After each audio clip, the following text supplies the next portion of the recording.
Welcome to Romance Beyond the Porch. I still remember the exact sound of that knock. It wasn't loud. It wasn't desperate, but something about it felt wrong, like it didn't belong at that hour. It was exactly midnight. I was lying on my couch, half asleep, flipping through channels I wasn't even watching. My vacuum cleaner, George, stood quietly in the corner like he always did. Yeah, I named my vacuum. That probably tells you everything you need to know about my life. My name is Mark Ellison. I'm 39 years old, divorced twice, and living in a small town in northern Kansas where nothing ever really changes. My life is simple, maybe too simple. I wake up, drink my coffee, go to a job I don't care about, come home, clean, eat, and repeat. Some nights I watch baseball just to feel like I'm part of something, even if I don't care who wins. I used to have dreams, then I became a husband, twice. And now I'm just the guy next door, the guy who fixes things, the guy who keeps his lawn neat, the guy nobody really thinks about. And then there's Caroline Hayes. She lives right next to me. She's 59, a widow, has been for over 20 years. Her husband died in a car accident when she was still young. Since then she's lived alone in that quiet house with her fluffy cat, Oliver. Every morning she waters her flowers. Every evening she listens to old music on a record player. Elvis mostly, sometimes Frank Sinatra. She drinks green tea, always green tea. We've been neighbors for 9 years. 9 years of small waves. Short conversations. Simple "how are you" and "have a nice day." Not friends, not strangers, just people who exist next to each other. I never thought she would change my life. But that night she did. The knock came again. This time I knew it wasn't the TV. I sat up slowly, my heart beating a little faster than it should have. I walked to the window and pulled the curtain just enough to peek outside, and there she was, Caroline, standing on my porch, wearing a white bathrobe, her hair messy, her slippers soaked, her face pale, and her eyes. I had never seen fear in her eyes before. I opened the door quickly. "Mark," she said, her voice shaking.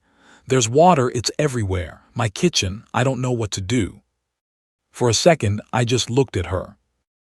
This woman who always seemed so calm, so in control, now standing there like she didn't know where to go. "Okay," I said, trying to stay calm. "It's all right, I've got it." I grabbed my shoes, a flashlight, and followed her across the yard. The air was heavy that night, the kind of air that feels like something is about to happen.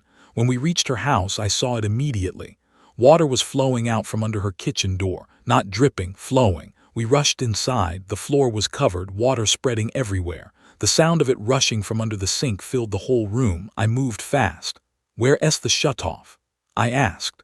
I don't remember," she said, almost whispering. "The valves won't move." "Don't worry," I said, "I'll find it." I headed down to the basement. Arc. The bulb was out. The air smelled old and damp. I used the flashlight, scanning the walls until I finally found the main valve. I twisted it hard. For a second, nothing happened. Then silence. The water stopped. I stood there for a moment, just listening. Then I went back upstairs. Caroline was still in the kitchen, standing in the middle of the water, holding a bucket like she didn't know what to do next. "It's off," I said. She didn't say anything at first. She just stood there. And then she started crying. Not loudly, not dramatically, just quiet tears falling down her face. "I'm sorry," she whispered. "I didn't know who else to call." Something about those words hit me harder than I expected. "You did the right thing," I said softly. "It's okay." We cleaned up together. I grabbed towels. She moved around nervously, apologizing again and again, offering me tea, asking if I was cold. I told her it was fine, but she still insisted I sit down after, so we ended up in her living room. Oliver the cat was watching me like I had just invaded his kingdom. She handed me a cup of tea, lemon and mint. She wrapped herself in a blanket and sat across from me. And then something strange happened. The silence didn't feel awkward. It felt peaceful. "Mark," she said quietly, "you've always seemed steady." I didn't know what to say. "I haven't felt steady in a long time," she added. "This feels nice." I gave a small smile.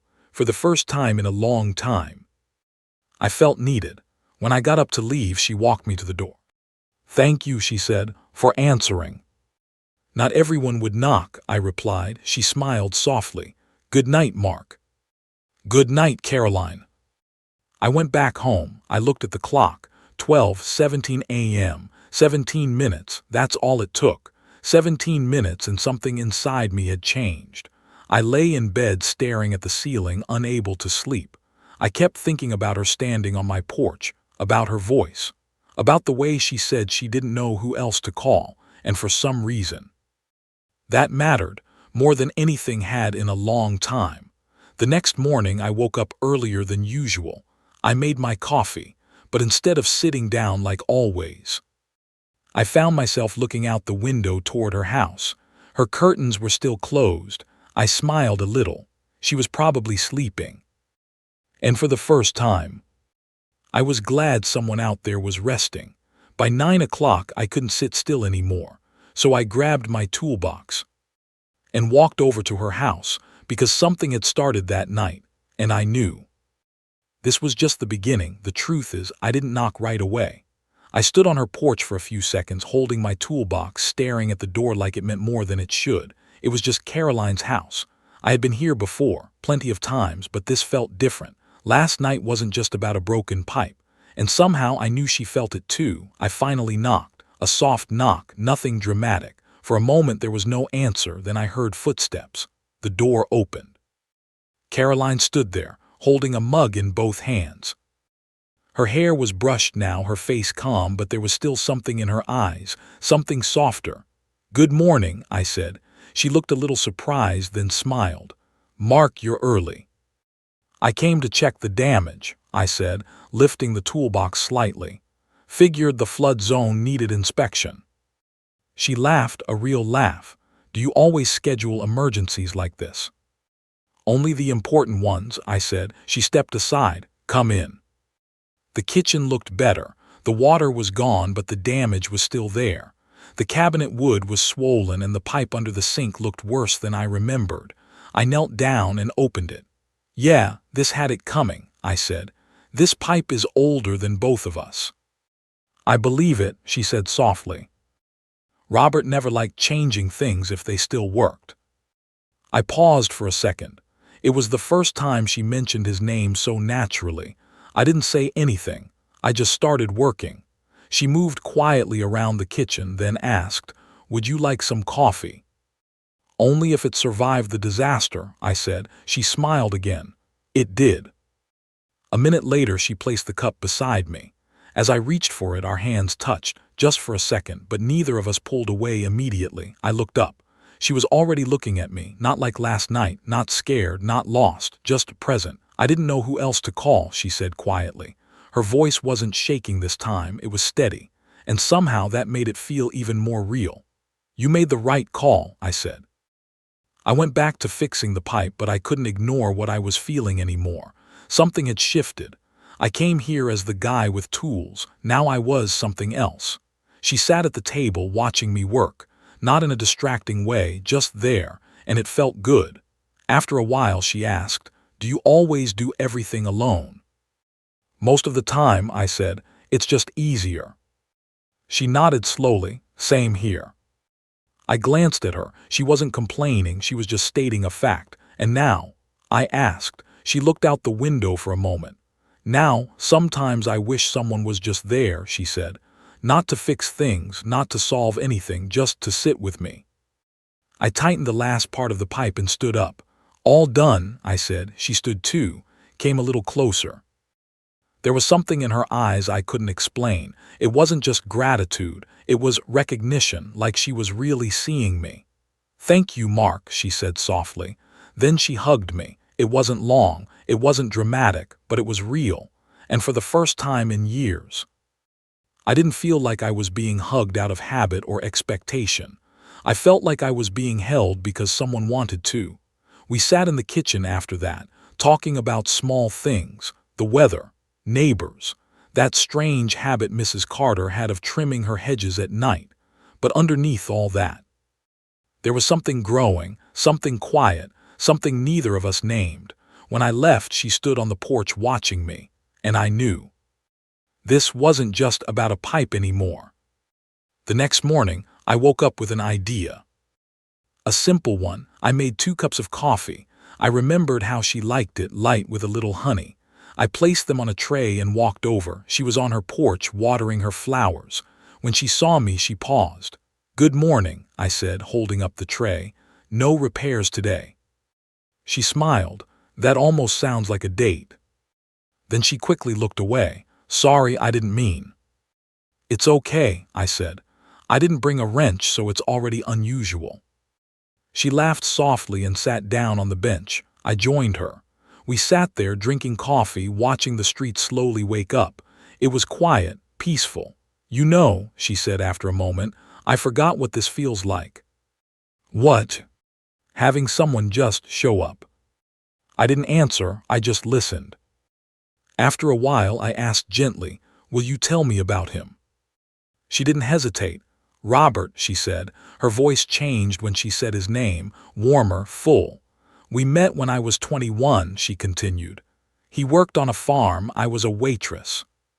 She smiled slightly. "He used to come in every morning, same order, black coffee, 2 croissants." I listened, really listened. "One day he left me a note," she said. "It said, 'Next time try smiling, I don't just come here for the coffee.'" I smiled. That worked. "Oh, I almost dropped a whole pot of tea when I read it," she said, laughing softly. Then her eyes filled with tears, but she kept smiling. "He wasn't a man of many words," she said, "but when he spoke it mattered."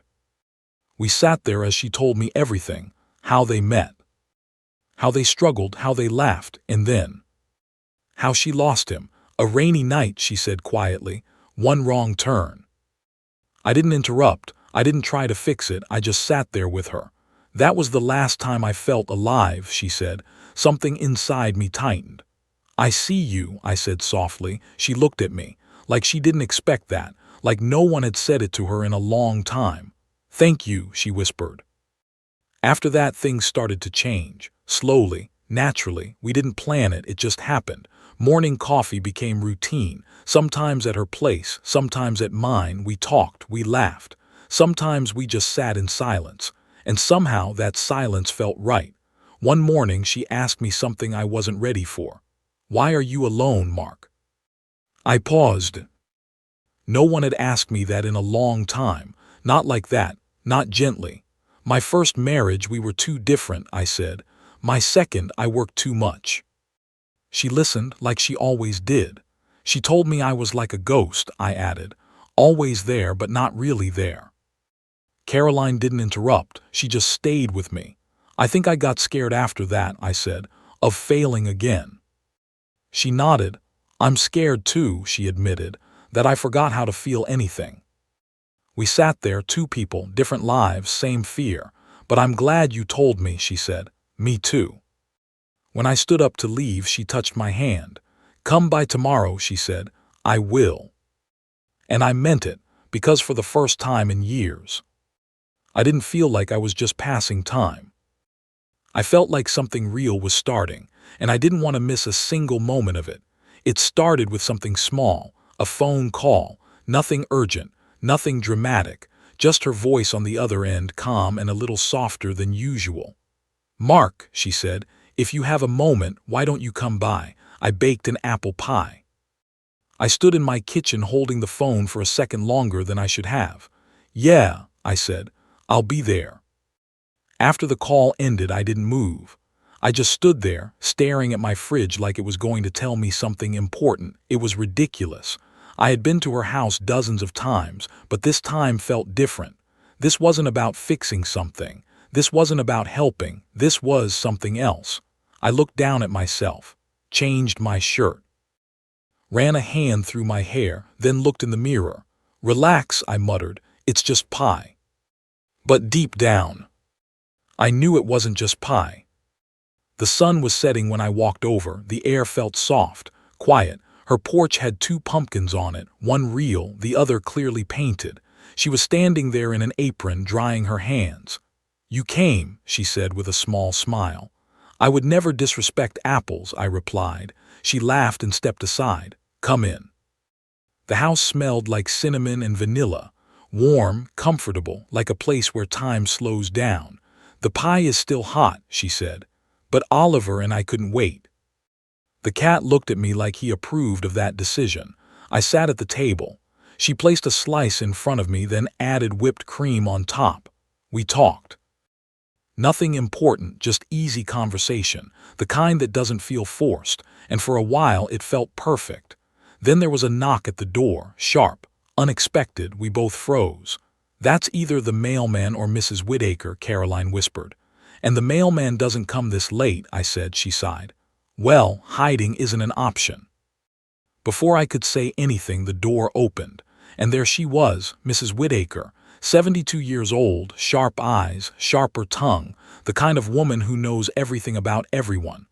"Oh," she said, stepping inside. "I didn't expect company." Her eyes moved from Caroline to me, to the pie, and back to me again.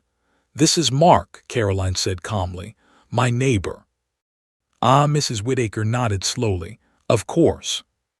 She looked me up and down. "Well, Mark, you look very polished for a handyman." "I try my best," I said. She didn't smile, she just kept watching.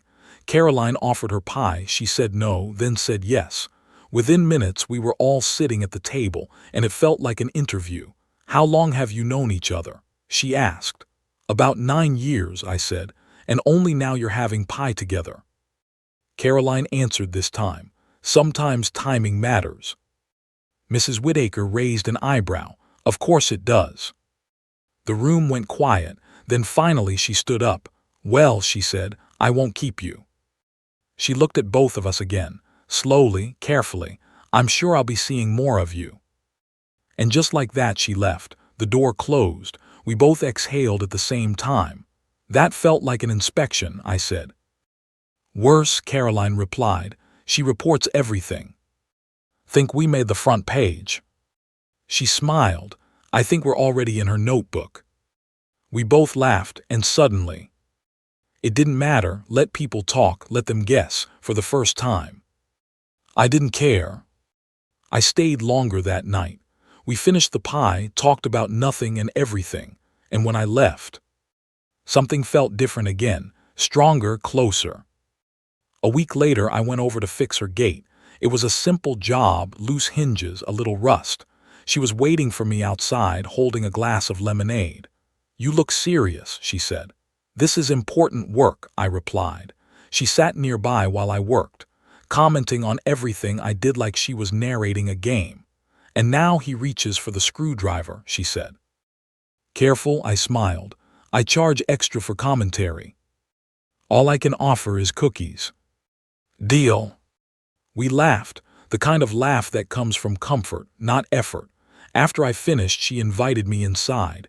We sat at the table again, tea this time. Sunlight coming through the window, everything felt calm. "You know," she said, "for a long time this house felt empty."